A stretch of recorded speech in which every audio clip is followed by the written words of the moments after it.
Ole Miss at Alabama. Lane Kiffin and Nick Saban. Nick Saban never loses to assistants, but as Paul Feinbaum said on this show, Lane's not exactly on the Saban coaching tree. That's really Pete Carroll. Key, how do you see it?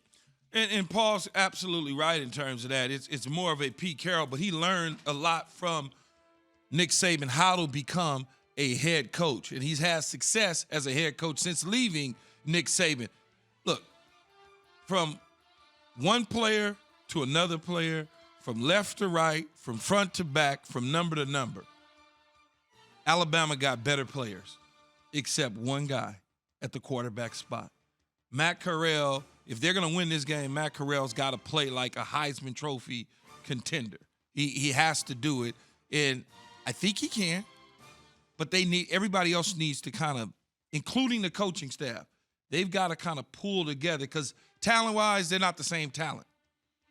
It's when teams have games that they still win, it feels like, the whole notion after Alabama last weekend was, is this team has some deficiencies. What's going on? They're not the same Alabama teams of the past. And that's usually when the greatest coaches, when they're able to get their kids' attention, that's when it's scariest. So as much as we're talking about Matt Corral, I get all that. I still look at the line, I'm like, wow, even though this is a really big-time game, Alabama's still a 14.5-point favorite.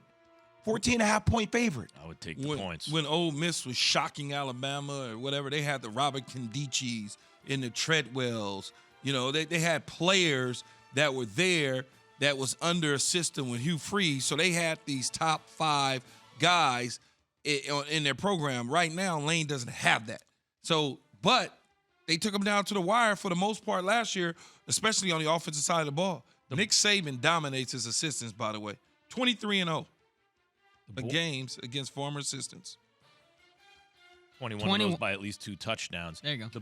The boring analysis of this is Ole Miss offense, Alabama defense. I like Ole Miss offense. Alabama offense, Ole Miss defense, right? And that probably decides the game. Alabama's a better overall team.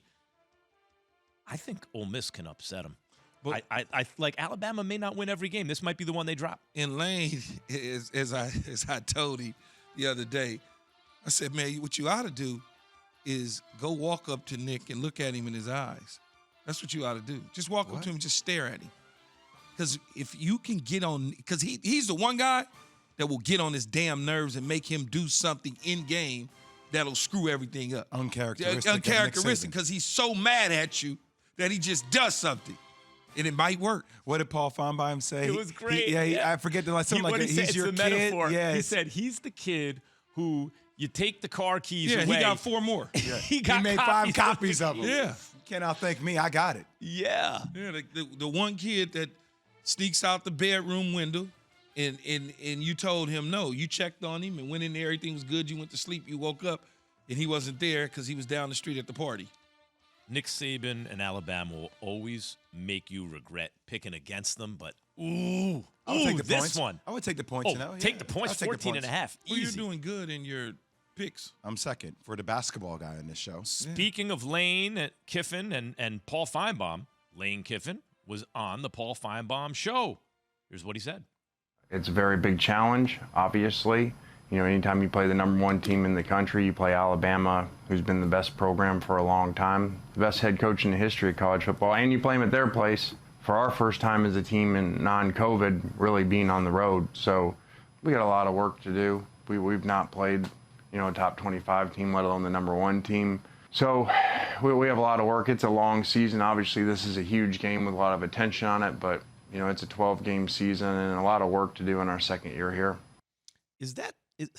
How much of that, Key, is the okie doke? I was about to say, you talk about I speak Parcellian. Well, what is that, Sabian? I mean, he's not going to say anything, but it's not the okie doke.